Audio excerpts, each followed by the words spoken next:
আসসালামু আলাইকুম ওয়া রাহমাতুল্লাহি ওয়া বারাকাতুহু। আউযু বিল্লাহি মিনাশ শাইতানির রাজীম। বিসমিল্লাহির রাহমানির রাহিম। ওয়া ইযা ক্রাআতাল কুরআনা জাআলনা বাইনাকা ওয়া বাইনাল লাযিনা লা ইউমিনুনা বিল আখিরাতি হিজাবাম মাসতুরা। আমরা আল্লাহর দরবারে শুকরিয়া আদায় করি, সকলে বলে আলহামদুলিল্লাহ। সালাত এবং সালাম বিশ্বনবী মুহাম্মদুর রাসূলুল্লাহ, সকলে বলে সাল্লাল্লাহু আলাইহি ওয়াসাল্লাম। আমি আপনাদের সামনে ৪৫ নম্বর একটা আয়াত পড়েছি সূরা বানী ইসরাঈলের। এখান থেকেই আলোচনাটা আমরা অব্যাহত রাখবো অল্প সময়ের জন্য ইনশাআল্লাহ। আল্লাহ পাক বলছেন, ওয়াইজা ক্রাআতাল কুরআন, ওয়াইজা ক্রাআতাল কুরআন,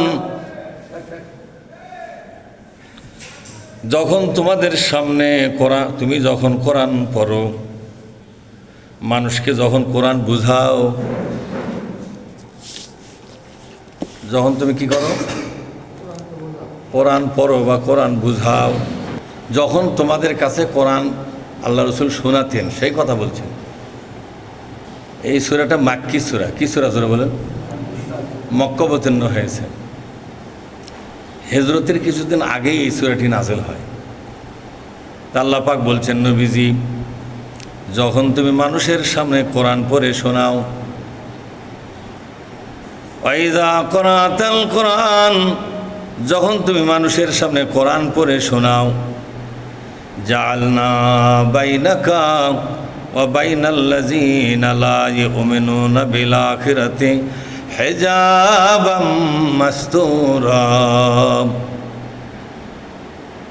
তখন কাফেরদের অন্তরটাকে, যারা নাকি আখিরাতকে বিশ্বাস করে না, তাদের মাঝে একটা পর্দা তৈরি করে দেয়, যাতে তারা কোরআন বুঝতে না পারে।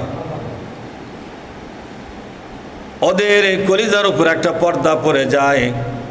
ওই পর্দার কারণে আল্লাহর কোরআন থেকে তারা কোনো আলোচনা তাদের মনের মাঝে রিজার্ভ করতে পারে না।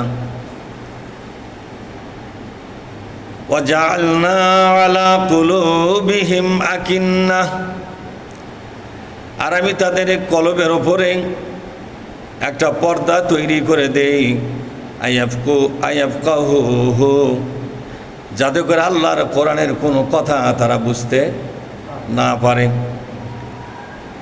আল্লাহর কোরআনের কথা বোঝার মতো সমস্ত দরজাগুলো আমি বন্ধ করে দেই।